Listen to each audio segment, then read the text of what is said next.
Buenas tardes, apreciables colegas del 17º Congreso Internacional de Ciencias Sociales Interdisciplinares,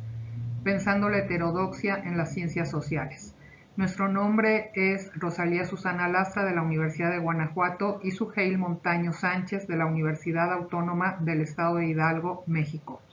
Nuestra charla gira en torno a la pregunta de si ser humano es ser corrupto, haciendo una revisión desde lo que compete a la célula, llegando al entorno social.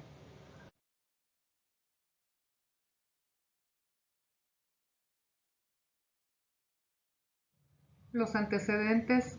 que dan vida a nuestro proyecto de investigación giran en torno a que observamos que la mayoría de los índices de corrupción del sector público a escala mundial se basan en su percepción, esto con base en 162 indicadores analizados. A enero del 2022, el índice de percepción de la corrupción de la Organización de Transparencia Internacional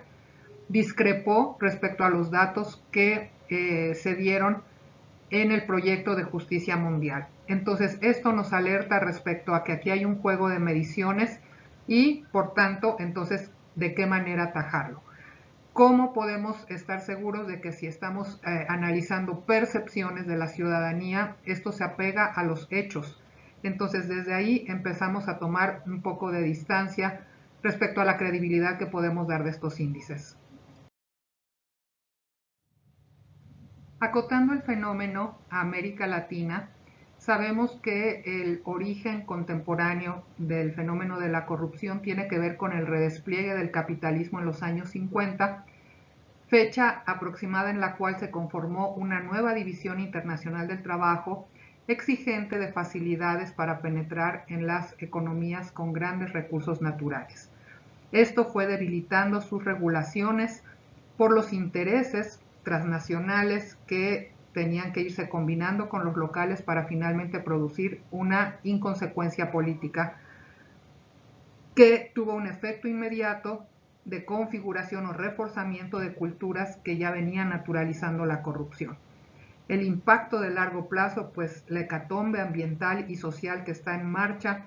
en países que ciertamente son ricos en recursos naturales, pero cada vez en un empobrecimiento que se correlaciona ampliamente con la citada corrupción. Estamos frente a un fenómeno aparentemente de inequidad superlativa, aunque realmente le podríamos llamar de todos contra todos, porque son múltiples las formas en que los intereses personales de grupos locales y transnacionales usan el cargo público para favorecer oportunidades privilegiadas y acceder a beneficios, sea del erario público, sea de las facilidades de trámites, de explotación de recursos y similares, siempre generando ganancias privadas. Y lo peor es que si incurren estos grupos en pérdidas, tienen dispuestas redes de complicidades para socializarlas entre la población, sea acondicionando los regímenes locales legales o promoviendo omisiones regulatorias. Este fenómeno lo estudia Gary Baker como capitalismo de compadrazgo, el cual crea privilegios para aumentar la riqueza coludida de funcionarios políticos con empresarios locales que no tienen ni la menor intención de extender beneficios a la población. Con base en el marco contextual recién esbozado y en la verdad histórica de que en todas las culturas de todos los tiempos han habido seres corruptos, surge nuestra pregunta de investigación. ¿Por qué se estudia en esencia la percepción de los efectos de la corrupción y muy poco sus orígenes? Y al efecto levantamos una conjetura, y es que la humanidad se niega a reconocer que la corrupción es un rasgo consustancial a ser humano. Todos finalmente tenemos al menos alguna tendencia latente a la corrupción. La cuestión es a cuáles seres humanos, con qué intensidad, si se trata de una condición fisiológica o si se adquiere en sociedad o si ambas se refuerzan. Entonces, para intentar avanzar en tales cuestiones, fijemos los siguientes términos de referencia. Primero, entendemos por corrupción el amplio conjunto de actos, desde los hormiga locales hasta los de impacto transnacional, que se relacionan con el aprovechamiento abusivo de un cargo público constitutivo de delitos de orden económico que llegan hasta lo social, y que desconfiamos de los indicadores fragmentarios centrados en la percepción de efectos y no en sus orígenes, entendiendo que existe la corrupción tanto en países desarrollados como en subdesarrollados, pero con distintos ámbitos de impacto, donde lo que cambia es el grado de sofisticación y la práctica fuera de sus territorios. Por tanto, nuestra postura epistemológica es que sin conocer el origen de un fenómeno, su control y su registro se torna incierto. Y por tanto se desea apoyar la toma de decisiones con alguna forma de contención efectiva. Y la propuesta es ir haciendo el análisis desde el origen de la filogenia humana hasta llegar a la ontogénesis de cada contexto social. Revisemos la relación entre filogenia y corrupción. Con independencia de la tipología de corrupción que se utilice, sea por las causas endógenas o exógenas a la persona, o por los participantes, que puede ser entre funcionarios públicos o entre estos y los individuos nacionales o extranjeros, sea por el número de individuos y las prácticas que realizan una corrupción de mercado en redes de padrinazgo por favoritismos, o la corrupción crítica, o sea por el alcance, que puede ser corrupción hormiga o a gran escala, o sea por los efectos económicos, ambientales, sociales, laborales, políticos, estadísticos, o por las formas de combatirla, que pueden ser disposiciones legales preventivas, a los actos realizados en forma de soborno, extensión o arreglos, alteraciones fraudulentas del mercado, malversación y fraudes. También puede ser por parcialidad o discriminación en la formulación y aplicación de las leyes, o en la prestación de servicios o en la provisión de cargos por favoritismo, clientelismo o el uso de información privilegiada, sea cual sea la tipología que se utilice. Si en realidad lo que se desea es atacar de raíz el fenómeno,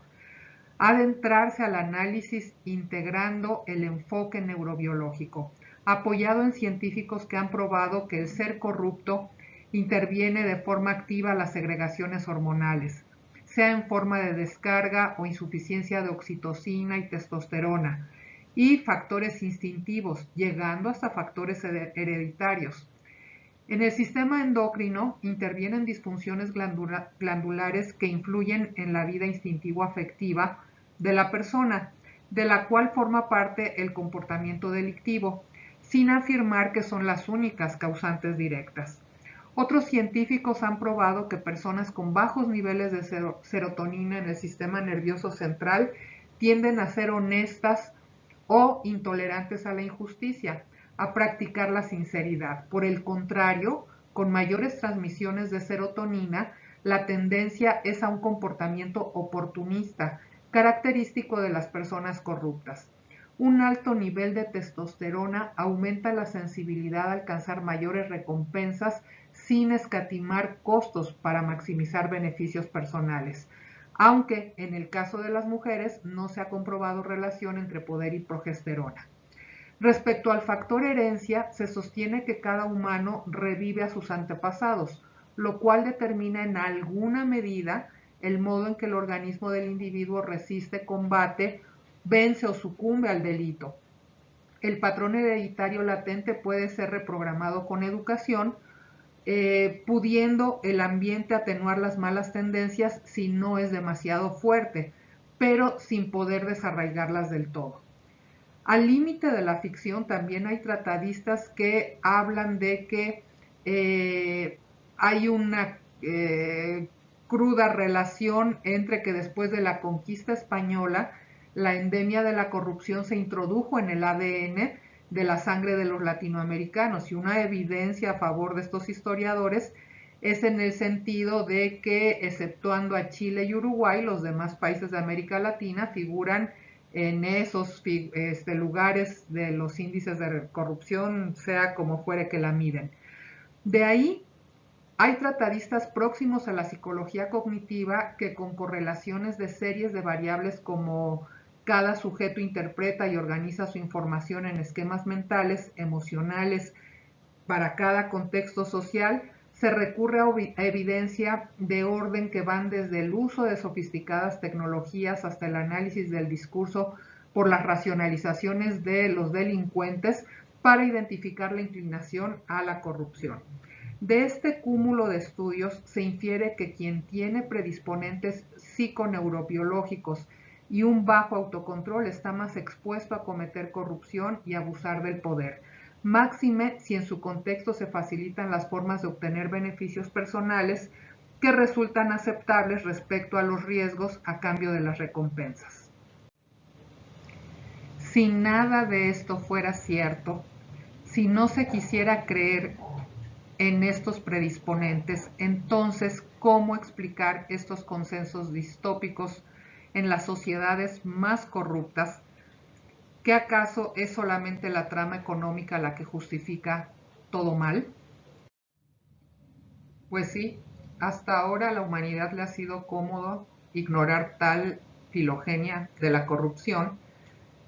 centrándose en que es una desviación que transgrede la segunda naturaleza humana, es decir, la racional, en cuanto a los valores de igualdad ante la ley. Si seguimos el ejemplo de la División Internacional del Trabajo, notamos que los países desarrollados han logrado terciarizar sus economías, limpiando sus territorios al reconvertirse en productores de limpios servicios. Esto es, redesplegando su industria a los países maquiladores y sobreexplotando a los productores de materias primas, los cuales poco legislan contra quienes corrompen en sus territorios, pues más bien educan, pero no miran lo que hacen sus empresarios afuera. Y mientras los países herederos de tal modelo de crecimiento económico disfuncional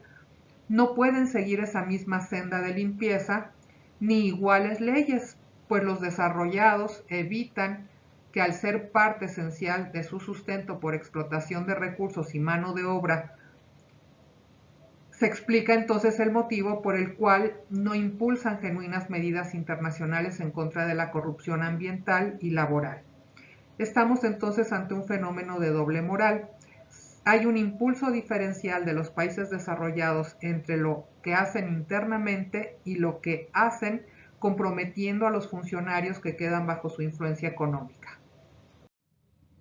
Entonces, entre las certezas que hemos ido avanzando, consideramos que es crucial intentar ayudar a neutralizar las tendencias corruptas a partir de 3 niveles. Primero, con el diseño de esquemas diagnósticos sobre el origen neurobiológico del actuar de los funcionarios tomadores de decisiones con uso de recursos públicos. Y a partir de tales esquemas, y dado que lo penado en un país desarrollado puede no serlo en otros, se requiere que cada país desarrolle sus propios protocolos de confianza para los departamentos de reclutamiento a manera de guía no limitativa, pero sí indicativa, de quienes posean los mejores indicadores. Por lo que toca al origen psicosocial, más que leyes y sanciones a las decisiones públicas corruptas, se precisa prever espacios con profunda reflexión que abatan la ignorancia, la falta de ética, la inconsciencia sobre justicia social y los resultados inversos de actos de codicia. Nuestra convicción va por sostener que mientras no se avance en el escrutinio de estos 3 puntos, no podrá afirmarse que la gobernanza ha dado paso a convertirse en el eje genuino del desarrollo social, abriendo por tanto una veta investigativa para el medio científico, en el cual se requiere la formación de grupos interdisciplinarios con investigación diagnóstica holista sobre el origen de la corrupción, mejor información sobre la filogenia y la ontogenia de la corrupción y las correspondientes medidas disuasivas, estableciendo estándares básicos de integridad que desestimulen el comportamiento irracional. Muchas gracias por la atención. Quedamos a la orden.